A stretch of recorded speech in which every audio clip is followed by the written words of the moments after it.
आज हम जिस मौजू का तज्जिया करने जा रहे हैं वो कोई आम मौजू नहीं, हम इंटेलिजेंट सिस्टम्स की बात कर रहे हैं।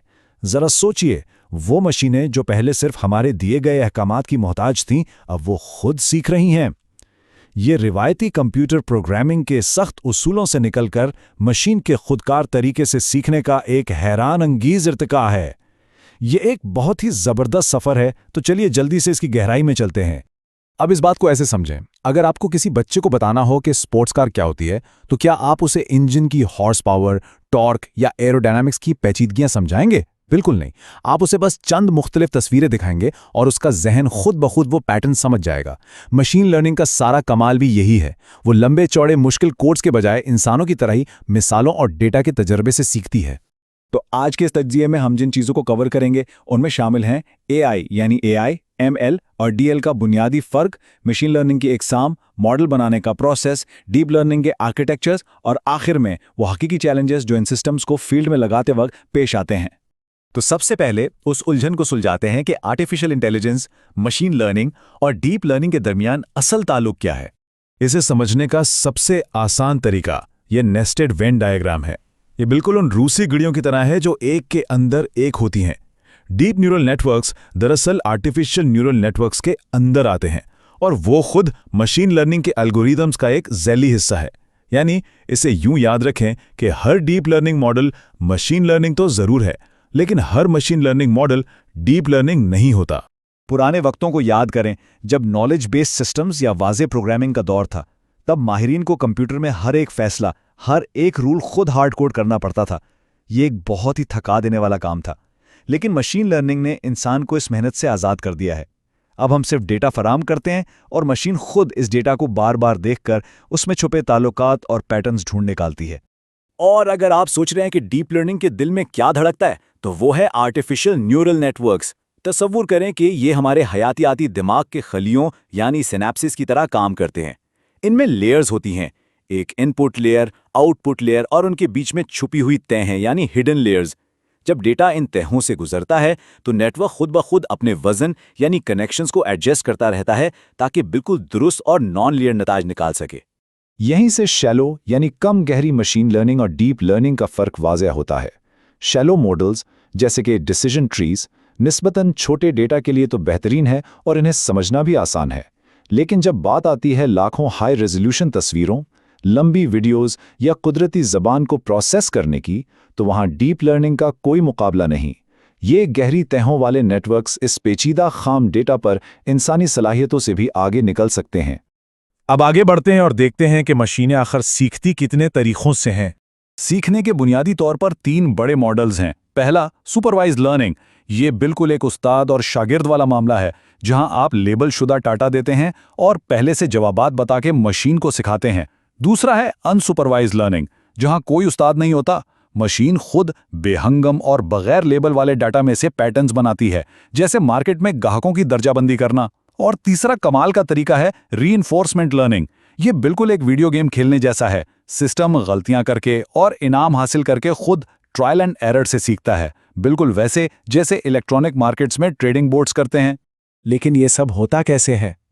चलिए मॉडल बनाने के इस प्रोसेस के अंदर झांक कर देखते हैं। अगर आप गौर करें तो वक्त के साथ मॉडल बनाने के अमल में इंसानी मेहनत बिल्कुल कम होती जा रही है। वाज़े प्रोग्रामिंग में सारा काम मैनुअल था। शैलो मशीन लर्निंग में कुछ हिस्सा ऑटोमेटिक तो हुआ, लेकिन फीचर्स अब भी इंसान को खुद निकालने पड़ते थे। फिर एंट्री हुई डीप लर्निंग की, जिसने फीचर निकालने और मॉडल बनाने दोनों ही कामों को मुकम्मल ऑटोमेट कर दिया। इस पूरे पाइपलाइन के 4 वाज़े मराहिल हैं। आजकल की इलेक्ट्रॉनिक मार्केट्स में तस्वीर और टेक्स्ट जैसे गैर साख्ता खाम डेटा का एक सैलाब आया हुआ है। तो सबसे पहले ये डेटा इनपुट होता है, फिर इससे कारआमद फीचर्स निकाले जाते हैं। तीसरे मरहले में मॉडल बनता है और चौथे में इसका कड़ा इम्तिहान लिया जाता है, जिसे हम मॉडल असेसमेंट कहते हैं, ताकि इसकी कारकर्दगी को परखा जा सके। अब इसमें जो फीचर निकालने वाला मरहला है वो सबसे बड़ा गेम चेंजर है।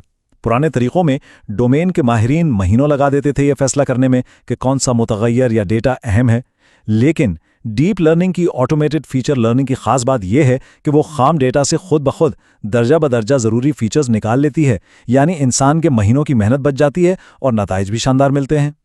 मॉडल बन तो गया, लेकिन क्या वो काबिले भरोसा है? یہ جاننے کے لیے مختلف ٹیکنیکس جیسے کے فولڈ کراس ویلیڈیشن اور F1 سکورز استعمال ہوتے ہیں۔ لیکن یہاں ایک بات بہت غور طلب ہے: غیر متناسب اخراجات۔ مثال کے طور پر فائنینشیل مارکیٹس میں فراڈ پکڑنا۔ اگر سسٹم ایک نارمل ٹرانزیکشن کو غلطی سے فراڈ کہہ دے تو اتنا نقصان نہیں ہوتا، لیکن سوچئے اگر اس نے اصلی فراڈ کو نظر انداز کر دیا تو اس کی قیمت لاکھوں میں ہو سکتی ہے۔ اس لیے صرف یکسانیت پر انحصار نہیں کیا جا سکتا، بلکہ خطرے کی قیمت کا اندازہ لگانا انتہائی ضروری ہے۔